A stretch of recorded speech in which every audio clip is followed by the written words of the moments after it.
Hi, welcome back to my channel where we break down complex NetSuite concepts into simple and fun to understand steps. We are doing a couple of videos highlighting NetSuite BI capabilities, and in this video we're going to look at NetSuite dashboard and how we can customize those. Let's get started.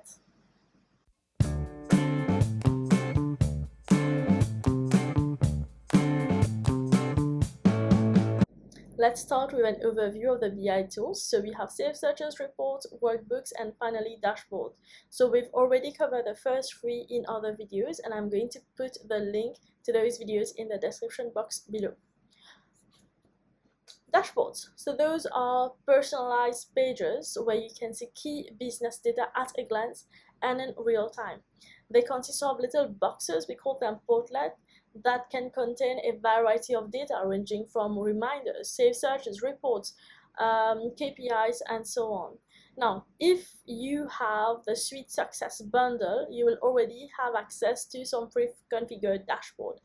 However, if you don't, or you want to create a new dashboard, we are going to look at how we can personalize a dashboard in NetSuite. So as I mentioned before, if you already have the Suite Success bundle installed in your account, you will have some already pre-configured dashboard. So for example, if I switch to, let's say, the controller role in this demo account, it will bring me to this pre-configured dashboard tailored for the controller role. But let's say we don't have Suite Success, or maybe we want to personalize this pre-configured dashboard. How can we do it? So I'm just going to switch back to the admin role so that we have a blank canvas to play with. And we are going to customize this dashboard. So to customize this dashboard, first thing is we have to click on the personalize link. And this will show you a bunch of options, or we call them portlets, that you can add to your dashboard. So for example, let's say I want to add a custom portlet, a calendar portlet. I can just click on it. I can drag and drop if I want to. I can add recent record, whatever I want, I can just add it. Next, I can also change the layout. So for example, let's say I want to have only 2-column layout in my dashboard. I can do that. If I want to have a 3-column layout, this is where I can change it. And then I can just move my portlet around. But I do prefer a 2-column layout, so I'm going to switch it back. Now let's add some of the reports that we have created earlier. So let's begin with the search that we have created in one of our previous videos. So I'm going to click on custom search, and you can either click on setup from here or the free icon and click on setup.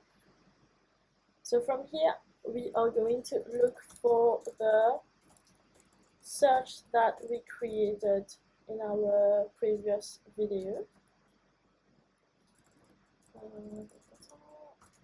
Okay, so customers with an open balance of more than 30K. I can give it a title, and I can also specify the result size. So let's say this search will bring you 1000 results. You can reduce that so that you can increase the performance of your NetSuite account. So I click on save, and this is my search. If I want, I can view it in a full screen view as well. And I can drill down, I can edit this record or view it as I deem fit. Next, let's take a look at our reminders. So those are really useful. So let's say we want to add a reminder for bills to approve, credit memos to print, what else? Well, memorize transactions due. So we can add all those reminders here, and you can also move it to the headline, for example. So I will show you the difference. So once I click on save, whatever I've put as the headline will appear bigger and here, and you can change the color. So you can click the little pencil that we have here and add a rule. So for example, if If my result is greater than or equal to 0, make it yellow, for example.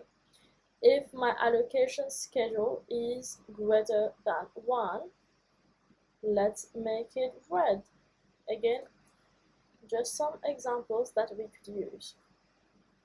Next, let's say we want to add our calendar, so I can just drag and drop it or move it here. And I can change the view as well, so whether I want to have the week view or the month view, I can easily do it from here, and I can also create events directly from my dashboard. Next, let's say we want to add some report snapshot. Click on setup, and then we can select what we would like to see. So let's say my items by sales, the top 5 items that I've sold this month to date, so we don't have any issue. So we will put this here. So we can change the date, we can play with it, and I'm going to put this here. And here we have the top 5 items that we have sold for this year. So in this way you can add more stuff to your dashboard. So let's say we want to add a KPI, our KPI. So I'm going to set up, and we're going to add some standard KPIs. So in next videos we're going to see how we can create custom KPIs and custom KPI scorecard as well. So let's say we want to add something simple, revenue, and we want to compare it with this fiscal year versus the last fiscal year. So last fiscal year, and we can add some threshold as well if we want. So I'm just going to save it. So as you can see, it will give you a visual representation of your revenue, comparing it from last fiscal year to this fiscal year. If we want to highlight it, so let's say highlight if it is less than 3 million, for example, and put it as a headline. So I'm just going to save it. So if our value is less than 3 million, it will put it as a headline so that it will attract more information to this data. So in this way, we can customize our dashboard as per our business needs. And seriously, there's a bunch of portlets available here. I would encourage you to play with it. Don't afraid to make some mistake. Just try it out and see what works best for you. This is it for our dashboard session. Thank you so much for watching. Until next time, bye.